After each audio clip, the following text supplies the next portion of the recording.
एक हरे भरे खूबसूरत जंगल में एक छोटी सी लोमड़ी रहती थी। उसका नाम था लाली।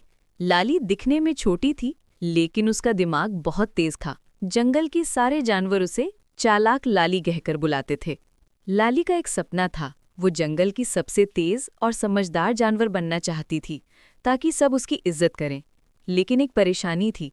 जब भी कोई मुश्किल आती, लाली खुद तो डर जाती, पर दूसरों को सलाह देने चली जाती। एक दिन लाली नदी किनारे बैठी थी। तभी उसके दोस्त खरगोश चिंटू ने कहा, लाली, तू बहुत अक्लमंद है, लेकिन तू हमेशा डर क्यों जाती है? लाली ने सिर झुका लिया। क्योंकि मुझे डर लगता है कि अगर मैं गलती कर बैठी तो सब मुझ पर हंसेंगे। चिंटू मुस्कुराया। जो कोशिश करता है वही असली समझदार कहलाता है। अगली सुबह जंगल में अफरा तफरी मच गई। जंगल की सबसे बड़ी नदी, जो सब जानवरों के लिए पानी का जरिया थी, अचानक सूखने लगी। हाथी राजा ने सब जानवरों को बुलाया और कहा, अगर 2 दिन में पानी नहीं आया तो हम सबको जंगल छोड़ना पड़ेगा। सब चिंतित थे। तभी एक तोता उड़कर बोला, मुझे पहाड़ के उस पार एक जादुई नदी के बारे में पता है, जो कभी नहीं सूखती, लेकिन वहां तक पहुंचना बहुत मुश्किल है।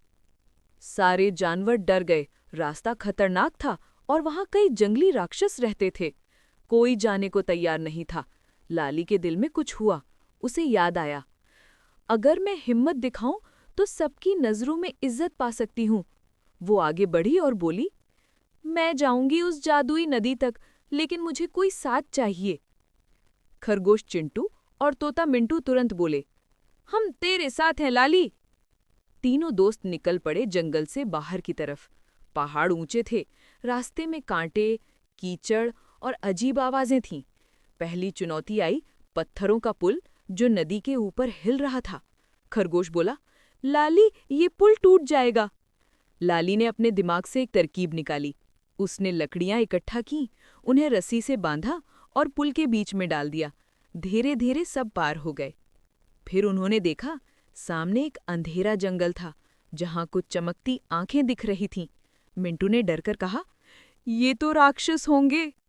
लाली ने धीरे से कहा, डरना नहीं, हम अपनी आवाज से इन्हें डरा सकते हैं। तीनों ने मिलकर जोर से शोर मचाया, भागो राक्षसों! वो आवाज गूंज उठी और पता चला कि वे राक्षस नहीं, बस नींद में चलने वाले हिरन थे। तीनों हंस पड़े और आगे बढ़े। 3 दिन की लंबी यात्रा के बाद आखिरकार वे उस जादुई जगह पहुंचे, जहां से हल्की नीली रोशनी निकल रही थी। वहां एक सुंदर नीली नदी थी, जो चमक रही थी जैसे उसमें तारे बह रहे हों। लेकिन नदी के किनारे एक बूढ़ा कछुआ बैठा था। उसने कहा, ये नदी सिर्फ सच्चे दिल वालों के लिए बहती है। अगर कोई स्वार्थ से आए तो ये सूख जाएगी। लाली ने ईमानदारी से कहा, हम अपने जंगल के लिए पानी लाने आए हैं, खुद के लिए नहीं। कछुए ने मुस्कुराते हुए कहा, तो फिर तुम इस नदी का पानी ले सकती हो, लेकिन याद रखना, इसे सिर्फ एक शुद्ध पात्र में भरना होगा, जो तुम खुद बनाओगी। लाली ने चारों तरफ देखा, वहां कुछ नहीं था, लेकिन उसने अपनी सूझबूझ से बांस की डंडी और पत्तियों से एक पात्र या कटोरा बनाया। जब उसने उस कटोरे से पानी भरा तो नदी की लहरें और भी चमक उठीं। कछुए ने बोला, ये पानी सिर्फ उसी जंगल में काम करेगा जहां सब जानवर मिलजुल कर रहते हों। लाली, चिंटू और मिंटू पानी लेकर लौट आए। जब उन्होंने पानी जंगल की सूखी नदी में डाला तो कुछ पल बाद वहां नीले फूल खिल उठे और पानी बहने लगा। सारे जानवर खुशी से झूम उठे। हाथी राजा ने कहा, आज से लाली सिर्फ चालाक नहीं, बल्कि हमारे जंगल की वीर लाली कहलाएगी। लाली मुस्कुराई और बोली, मैंने सीखा कि असली समझदारी सिर्फ दिमाग में नहीं, बल्कि दिल में होती है। जब हम डर को हराते हैं और दूसरों के लिए सोचते हैं, तभी असली जीत मिलती है।